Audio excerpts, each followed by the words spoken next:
visit some friends out in the boondocks, and listen to you guys on the show as well as I could for as long as I could, and tried to learn something. I think I failed, but I tried. Did anything we said make any sense to you? A lot, actually. Talking about the guard line, and certainly I did think there's a lot of good thoughts about Carter. I mean, just talking to some friends that knew more about it, I think, than I did. Most felt that they didn't think he'd slip to 13. That they had him higher than that. There was a little concern about the shoulder, though. Mm-hmm. Yeah. And one guy told me they thought that hurt him a little because people just didn't know enough. And then the other thing, probably the only negative anybody said about him, was a good shooter, but got a kind of a strange delivery shot. Yes. Yeah, somebody said that. I wonder who noticed that. Hey, Coach. But anyway. Yeah, go ahead, Coach. No, everybody pretty much on board. The guy's a baller, and that's is going to bring it every night, and decent, a little bit small, but long. So obviously he probably got an awfully good player.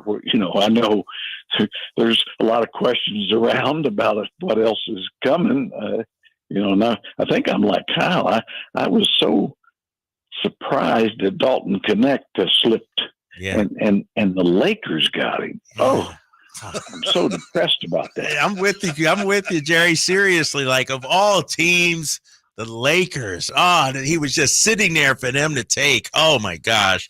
And he's a bucket getter, right? And he's going to get open shots. Well, anyway. We just can't control everything in the draft. Yeah, we just got to focus on us right now. Focus on us, Coach. Right. We did make a trade, Davion and Sasha going to Toronto. What do you think about that, and how come it didn't work for those two guys long term here? That's a great point. I think with Davion, he's really a little bit more of a half court player, like he was in Baylor. I think the fast pace game, probably he wasn't as good at it as you had reason to believe he could be. I mean, I think he got better every year, and I still think there's a player there. I don't think the last chapter has been written there, and Toronto might be a good start for him, a second start. But with Sasha, of course, injuries, and I don't know. It's just basically he's a spot shooter who couldn't get enough spot shots. That's the way I looked at it. Yeah, Jery, you mentioned Devin Carter and the unusual jumper, and it's a little unusual. Obviously it was accurate last year. He reminds me of a guy that sometimes a player will get the ball, he's going to shoot, then he's going to pass, and he looks like a guy every time he shoots it, he looks like he's going to pass, but then he goes ahead and shoots it. That's part of the little hitch in his get along. But my question is, can you think of guys from your time as a fan, even, and also of course doing this professionally, that there were questions about their shot and the funkiness of it, but who overcame that, for whom it really wasn't an issue? Yeah, I can. Kenny Smith was one. Had a strange, it was always strange. He kind of shot a side spinning ball. But, I know his rookie year, Bill Russell, we were talking about it, and he kind of wanted to try to change it. And I said, well, yeah, but it goes in. and it's one of those things he did every time, the consistency. So I kind of look at it that way, kind of like Halliburton early. Now he's speeded up his process, but it was a little bit unusual, his long delivery, and he's kind of shortened that. But, if a guy's making them, he'll probably figure some things out. Maybe you got to speed the delivery up a little bit, but the fact that it goes in, and I'd probably just I'd try to leave him alone for the most part. Just give him reps to make sure he's got is consistent with it, and maybe if he can, just speed the process up, maybe get a little hitch speeded up, I guess. Yeah. But Kenny was a strange one. Of course, I remember Magic Johnson come to the league. He couldn't shoot a lick, and became an outstanding shooter. And of course, I remember guys coming to the league, couldn't shoot a lick, and 5 years later, they couldn't shoot a lick. It's interesting. You bring up the shooters with the hitch. I thought Eddie Johnson had a little different kind of shot too, right? He wasn't, and I know he can make it. He was a dead-eye shooter, but just his shot was a little different. A little different, yeah. He that's a good point. Yeah, it was a little bit unique. Now, he didn't think about it. He didn't really need much time. And I think guys were fooled because don't want to compare him to slow-mo, but he tricked guys. He was a little slower than they thought he was, and they'd kind of try to guard him like they would say somebody super athletic. And that just wasn't who Eddie was, but he was he shot it the same every time under pressure or not pressure. And that's the key is the guys that shoot the ball as well, if not better, when it counts. So I never done this like you have professionally, Jerry, but it sounds to me like you're saying if the ball goes in, that's a good thing, and you leave that alone, huh?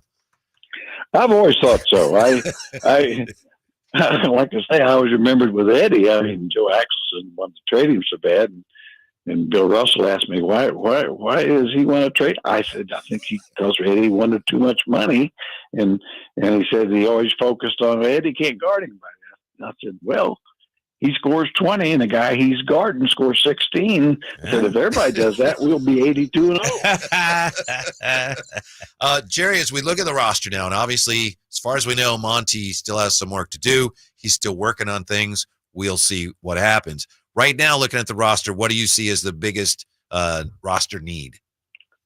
Well, a long, athletic, preferably power forward. It could even be a long wing, but because I think it's the right wing, it's kind of like I thought if Ron Holland had slipped there, the Kings could have made it work because I think he's got some real star potential. I mean, that was just opinion. I know I did a podcast with the Kings Herald, and I just, thought, that's a guy who could be a big time guy. All he has to do is learn to shoot a little bit. Of course, somebody else decided that too higher. Yeah. But I mean, clearly a power forward would be my number one thing. This team needs more size, more length, more toughness, and then a guy that fits well with Domas. So I think that would, if you could get a big time guy or somebody that really upgrades that spot, you could feel a lot better about starting the season. I mean, I think your guard line probably is going to be good. I don't know how it's all going to sort out. And Keegan is probably ready to have even a better year, but this is a West, and boy, I just don't see, I guess what I'm saying is this is a roster when you start in October, be hard to be real optimistic. Right. It's still plenty of time though, Coach. We got the free agency and trades, and I was going to ask you about trades. You've been in on trades. How difficult is it, I guess, because it seems like the Kings, they were in on Caruso, they were in on Siakam. What's it going to take to get over the hump with some of these trades, you think? That's the thing, and really, it's like with money and those getting close. Sometimes there's nothing you can do about it if the other team are looking for something a little different. And I think it's just a case of keep working the phones, keep working, and at some point something will click. I mean, it just takes the other person to say, yeah, okay, let's do that. And that's kind of where they are. I think they're just, there's some possibilities out there. I'm fairly confident Monty and the staff's going to get something. I really am. I mean, I think they basically, the move today was a roster move, let's face it. And pretty much it. And so they know, they know more than we do that what they need.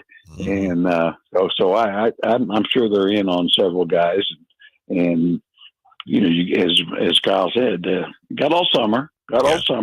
The season isn't starting yet, so I kind of tell people on the Kings Herald a little bit is like don't panic yet. They're not trotting out there to play. Right. So right. Just trust.